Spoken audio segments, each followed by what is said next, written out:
बहुत समय पहले की बात है। हिमालय की तलहटी में दो साधु रहते थे। दोनों ही तपस्वी थे। सत्य और अहिंसा का पालन करते थे। वर्षों से वे एक साथ यात्रा कर रहे थे। उनका जीवन बड़ा सादा था। कपड़ों के नाम पर गेरुए वस्त्र, खाने के लिए भिक्षा और सोने के लिए खुला आसमान था। उनकी एक विशेषता थी, वे चलते समय कभी अनावश्यक बातें नहीं करते थे। बस मन ही मन में ध्यान करते रहते थे। यही उनकी साधना थी। एक दिन वे दोनों एक गांव से दूसरी गांव की ओर जा रहे थे। दोपहर का समय था। धूप तेज थी और उनके पैरों में थकान उतर आई थी। तभी वे एक नदी के किनारे पहुंचे। नदी बहुत गहरी नहीं थी, लेकिन पानी तेज बह रहा था। नदी किनारे एक सुंदर स्त्री खड़ी थी। उसके कपड़े गीले हो चुके थे और वह चिंतित लग रही थी। जैसे ही उसने दोनों साधुओं को देखा, वह दौड़कर उनके पास आई और विनती करने लगी, महाराज, मुझे इस नदी को पार करना है, लेकिन धारा तेज है और मुझे तैरना नहीं आता। क्या आप मुझे नदी पार करा देंगे? पहले साधु ने उस स्त्री की ओर देखा।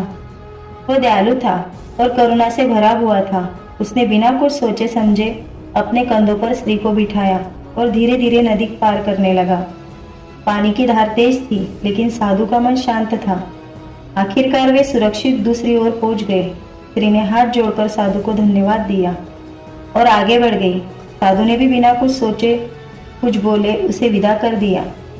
दूसरा साधु पूरे समय चुप था, लेकिन उसके मन में हलचल शुरू हो चुकी थी। उसके विचार बवंडर की तरह घूम रहे थे। हम साधु हैं, हमें स्त्रियों से दूर रहना चाहिए। हमारे नियम कहते हैं कि हमें किसी स्त्री को छूना भी नहीं चाहिए, पर मेरे साथी ने तो उसे अपने कंधे पर बिठा लिया। यह तो नियम का उल्लंघन हुआ। वह यह सोचकर भीतर ही भीतर अशांत हो गया। उसके चेहरे पर बेचैनी साफ झलक रही थी। दोनों साधु आगे बढ़ते रहे। रास्ता लंबा था, पेड़ पौधों से भरा था। जंगल, पक्षियों की चहचहाट और ठंडी हवाएं, सारी प्रकृति शांति में थी। पर दूसरे साधु का मन अशांति से भरा हुआ था। वह सोचता रहा, क्या मेरा साथी साधु अपने नियम भूल गया है? क्या उसकी साधना व्यर्थ हो गई है? क्या मैं उससे कुछ कहूँ? नहीं, मुझे सहन करना चाहिए। लेकिन मन मान ही नहीं रहा था। इस तरह के विचारों से उसका मन और भारी होता गया। घंटों चलने के बाद दोनों साधु एक छोटे से गांव के पास पहुंचे। सूर्यास्त होने वाला था। आकाश के रंग बदल रहे थे, सुनहरी लाली, नीली छटा और धीरे धीरे अंधेरा हो गया। अब दूसरा साधु और चुप नहीं रह सका। उसने अपने साथी से कहा, भाई, मैं एक बात पूछना चाहता हूँ। हम साधु हैं, हमें व्रत और नियमों का पालन करना चाहिए, पर तुमने उस स्त्री को अपने कंधों पर बिठाकर नदी पार कराई। क्या तुम्हें अपने नियम याद नहीं थे? क्या तुम्हें दोष नहीं लगेगा? पहला साधु मुस्कुराया। उसकी आंखों में गहरी शांति और करुणा झलक रही थी। वह रुका और धीरे से बोला, भाई, मैंने उस स्त्री को नदी के उस पार छोड़ दिया था, लेकिन लगता है तुम अभी भी उसे अपने मन में ढो रहे हो। यह सुनकर दूसरा साधु स्तब्ध रह गया। उसके कानों में यह शब्द गूंजते रहे। अचानक उसे एहसास हुआ कि उसका मन कितना अशांत था। स्त्री को उठाकर ले जाने वाला साधु ने तो उसे कुछ पल के लिए ही उसे स्पर्श किया था और फिर छोड़ दिया था, लेकिन उसने उस स्त्री को पूरे दिन अपने मन में पकड़े रखा, आलोचना की, क्रोध किया और संदेह पाले। वह भावुक होकर बोला, भाई, सच कह रहे हो, मेरा मन ही मुझे बांधे हुए था।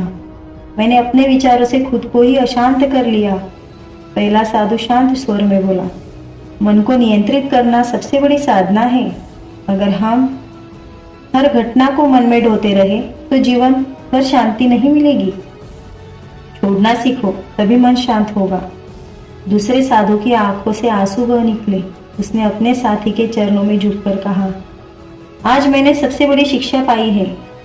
शांति बाहरी नियमों से नहीं, बल्कि भीतर के त्याग से आती है।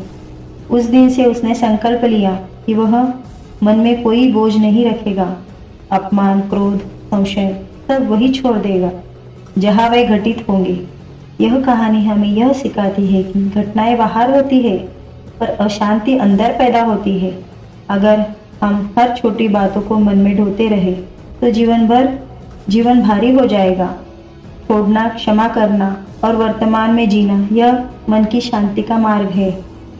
जैसे पहला साधु श्री को नदी किनारे छोड़ आया, वैसे ही हमें भी अपने बीते हुए बोझ, क्रोध और चिंताओं को छोड़ना सीखना चाहिए, तभी जीवन हल्का और सुखी बनेगा।